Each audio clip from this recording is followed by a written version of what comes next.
Okay, it is Wednesday, March the 16th, 2022. It's about 7:07 p.m. Sorry, I'm a little late today, and I'm not my usual jovial self today. Um, I got the news about a couple hours ago that my mom passed away suddenly. She was 85. She was going to be 86 on her next birthday, October 30th. She passed away in her sleep. Um, so I'm having a difficult time here, but I wanted to get this lecture in. So you guys keep me in your prayers. Some of you may know my mom was a television personality on Channel 9 in Chicago for many years. And so anyway, let's get into this. So I'm gonna try to make it through. My eyes kind of red because I've been tearing. So let's get into this. Keep me in your prayers, guys, please.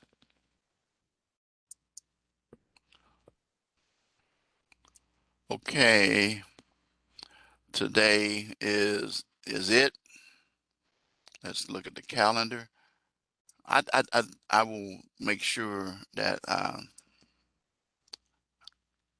already gone over the assignments the other day. So today is the 16th, your live lecture, the final one. Class ends in 2 days.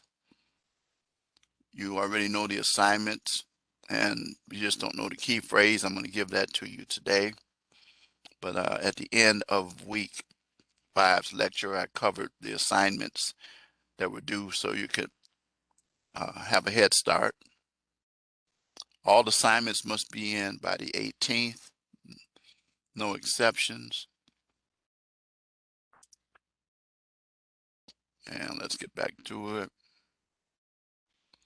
Let's look at the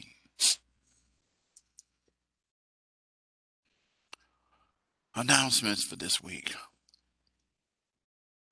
So for week 6, business decision making is being presented, and prepare for this. Chapters 21 and 25 and complete the activities. Um, government regulation, comedy, regulatory compliance, and ethics activity will be the topics. And the lecture is tonight.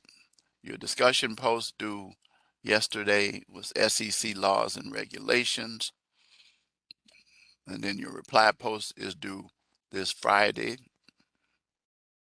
And then finally, your written assignment, corporate governance presentation, which I've already gone over, is due this Friday. Note again, the announcement reminds you that the course ends Friday, March the 18th. Okay.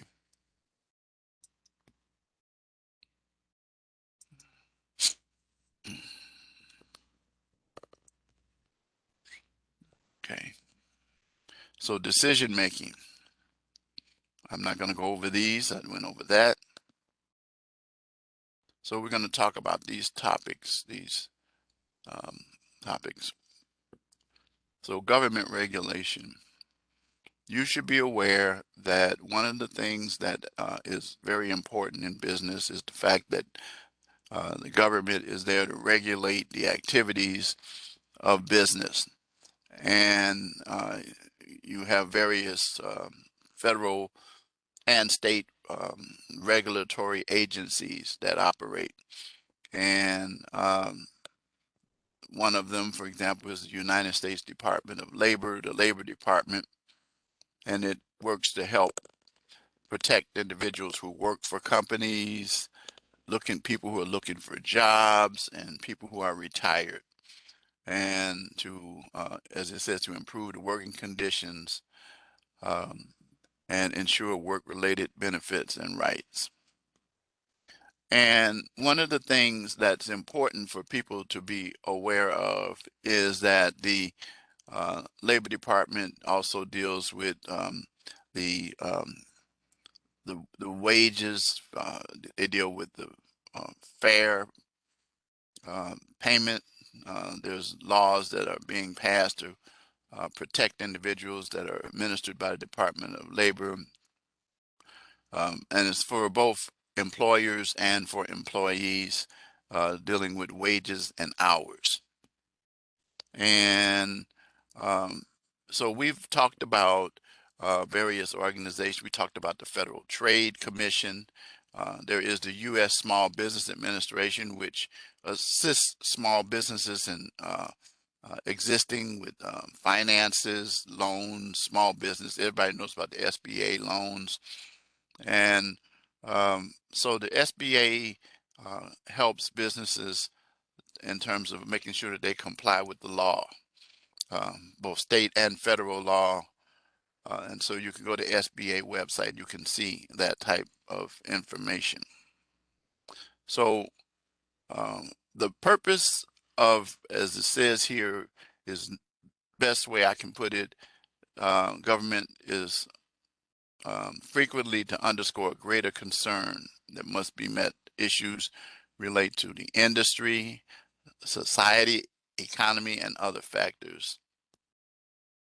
And so these laws are demonstrated in the environment, operated through the EPA, Environmental Protection Agency, and dealing with laws such as the Clean Air Act, Clean Water Act, as you know, to make sure that our resources are protected. Remember, we don't get any more resources, and we want to make sure that our resources aren't contaminated, because we need both of these, air and water, to exist as people in this world. And so one of the things that when you're in business, you want to be in compliance with those things as well. So such example, if you operate um, um, taxis or vehicles, you want to make sure to clean air. And then you know most jurisdictions have emissions tests that take place as well. And so if you are subject to contaminating the water, for example, you can be held liable civilly with some very serious penalties. Okay. So one of the things that's important is that the organizational structure of the business, such as the board of directors, make sure that the duties of the laws and the states and the federal level are followed. Because most states expect alignment with the laws and will impose penalties for failure of these actions. So you don't want to be held responsible for those. A lot of that, if you go through and reading the chapters, you'll see that information. Comedy. Okay, let me talk about that. Uh, so what is comedy? Respect among nations. Remember the fact that we operate internationally now, and with the internet especially, we work with various countries, and comedy um, puts a country upholds the application of foreign law when possible as a sign of deference. In other words, we learn to respect the perspectives of the various jurisdictions. Now, in this country, if they conflict with that, then we will have a problem. It points out that comedy fosters mindfulness and organizational structure and empathy and awareness. As you know, we have import and export that's heavily involved. Many items that you will have, if you look at them, like for example, okay, I got this mug right here, and it says Northwestern University School of Law. But under the bottom of it, and you can't see it, but it says made in China. And you should not be surprised to see those kinds of things. And you have other things that have that same kind of designation. This Northwestern drink cup, it says under the bottom, um, made in China. So we have arrangements with these various countries. It's most interesting, though, that some of the countries that we deal with are potential enemies, like maybe China.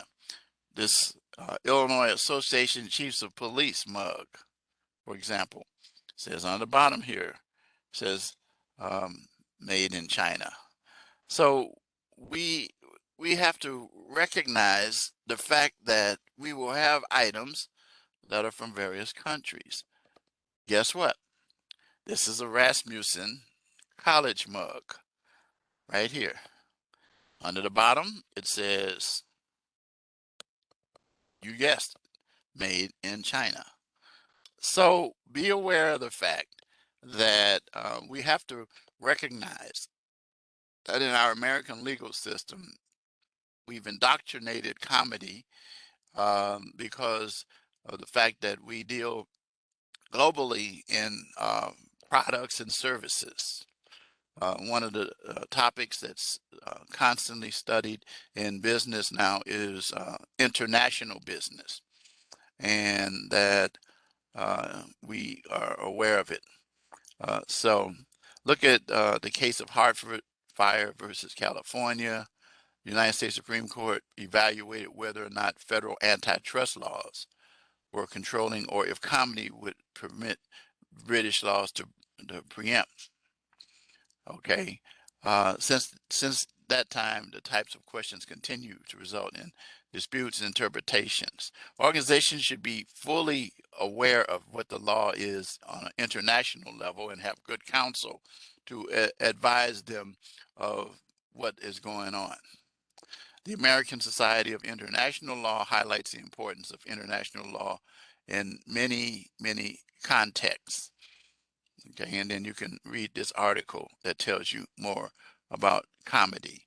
But just be aware that it is very simply the process that allows us to operate whenever possible with foreign law, um, knowing the fact that you have a situation that will inevitably demonstrate uh, some foreign contacts. Let's talk about regulatory compliance. So I've kind of talked about that already. We have to be able to understand that the law is there to protect the public, protect the companies, the SEC, United States Securities Exchange Commission, has various uh, things that they teach. As it says here, to quote what's in our module, you need to be armed with the knowledge of how law enforcement and regulatory agencies value the genuine efforts undertaken by companies to generate a culture of integrity. Boy, that's important. I talk about that in my classes all the time with all of my students, integrity and respect for the law. And so we appreciate and follow that. And so we are aware of what the laws are based on consumer protection laws. And if you don't follow those, they can result in some very serious problems for your business. There, as it says here, there's a strong connection between corporate decision making and regulatory requirements.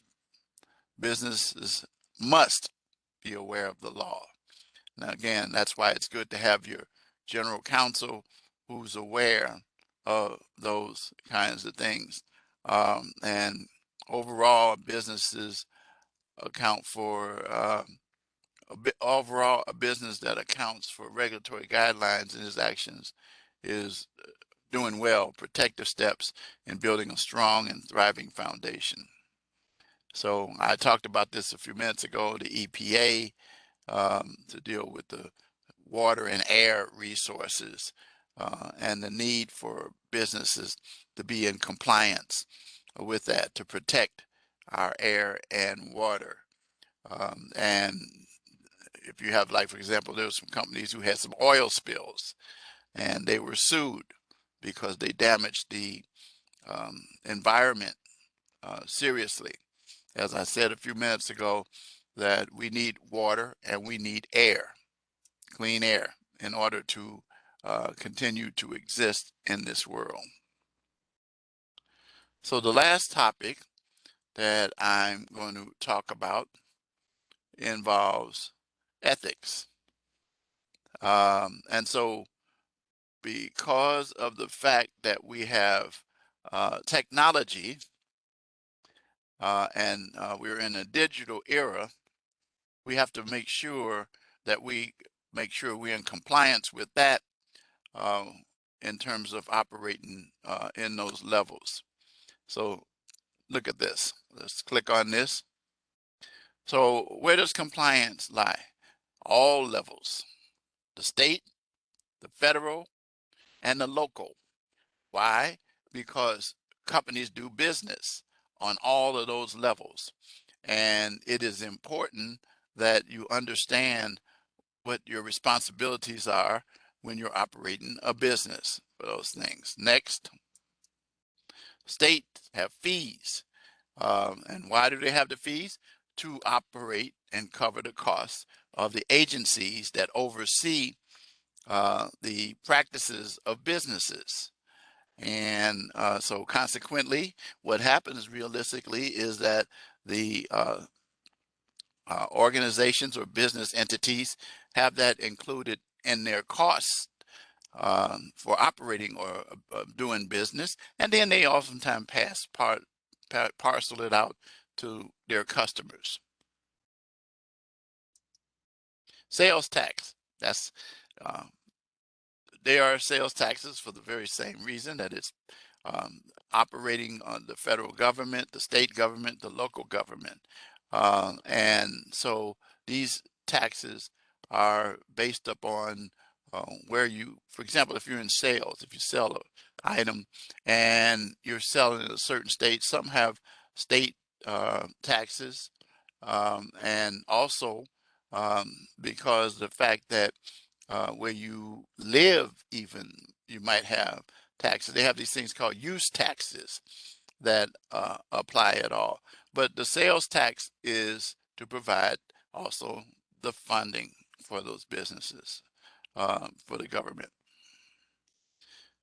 Online commerce, it's heavy. It's heavy. The You should be aware that almost every one of us now buy things online. I know I do. Uh, I I shop Amazon, and they have a store, but my shopping is done through my Amazon app or the website. Uh, Everything that the various stores that you purchase. One of my wife's stores, Akira. You ever heard of Akira? Most ladies know Akira. I'm not being chauvinistic. I just know it's true. Shannon, do you know Akira?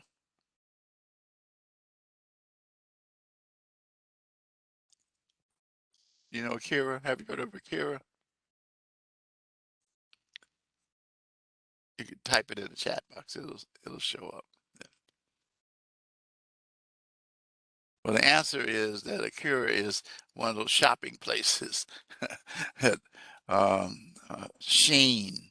There's other those kinds of places.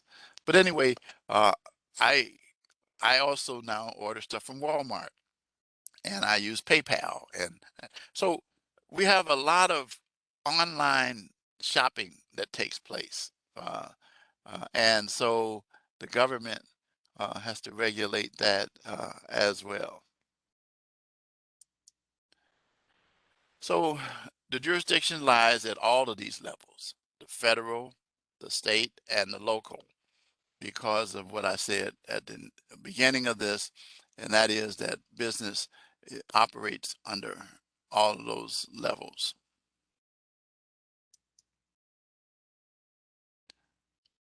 Okay. Okay. I think I saw that she said, uh, oh, there, let's go to the chat. Uh, yeah, of course you, okay. They get my money too. And so a lot of these stores, you know, and actually now people use online purchases more than ever before. Education is now online. Duh. Okay. When I came up, there was no such thing as online education. But Rasmussen University is predominantly an online school. And those of you in business know that it's online because your business program is entirely online now. But the fact of the matter is that there's a lot of activities that we have to be mindful of and to take care of in terms of those kinds of things. So, um, what do we do? We deal with um, business in a very wise and fashionable way. Okay, so that's really about it for me today. I gave you the assignments the other day at the end of week 5 that you should be able to complete it, get those in by Friday. Um, I appreciate um, if if you look at my face, some of you will see my eyes, they're kind of red. And the reason why is because um, I just found out 2 hours ago that my mom passed away suddenly. And so I've been dealing with that. And she was 85. She was going to be 86 years old. And so I struggled through and get this lecture in for you guys.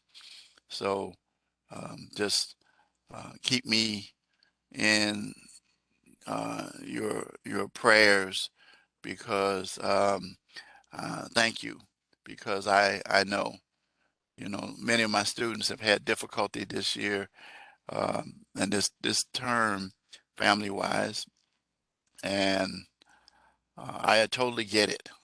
I mean, and you never know.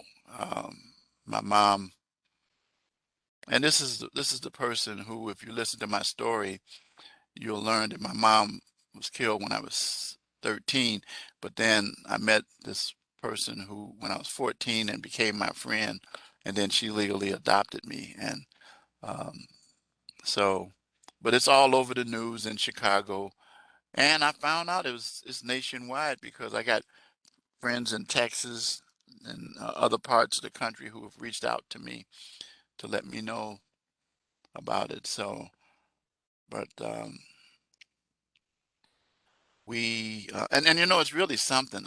My cousin, um, actually my cousin's wife, she passed away the 11th.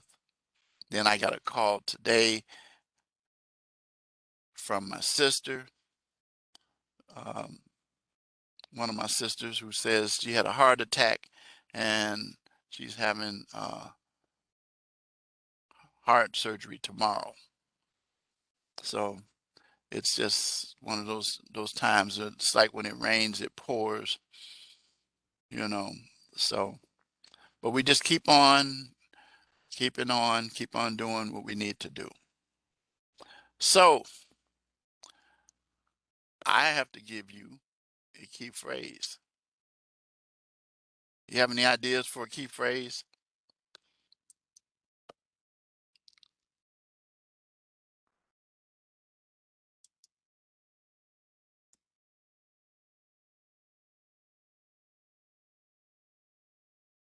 Any ideas? I'm going to stop sharing. Okay, I'll give one. Corporate governance. That's it. Corporate governance. Give me corporate governance and you get your final points in this class. Okay. Well, again, it's been a pleasure to teach this. I don't teach business law all the time because I'm primarily in the School of Justice Studies, but I appreciate each and every one of you. Thank you, Shannon, for coming out. Uh, uh, I'm glad to hear that. I tried to make this class enjoyable. Very dry stuff, but I tried to make it as hands-on as you could get it, and I also tried to work hard with understanding uh, that life happens with my students. So I think I accomplished that pretty much this term. So anyway, I will see you guys down the road, maybe. I got one student that sent me a letter asking for a letter of recommendation. I'm gonna have to take a look and see how that student did, and then I will respond accordingly.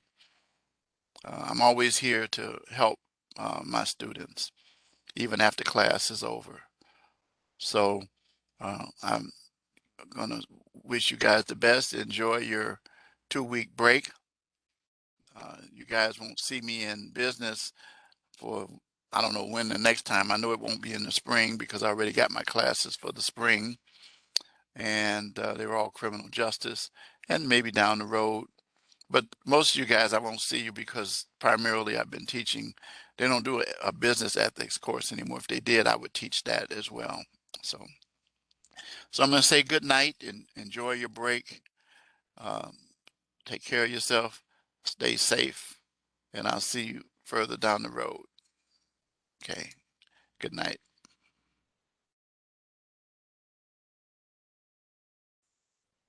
Thank you. Appreciate you, Shannon. I totally get it. And I know you know I know. Thank you.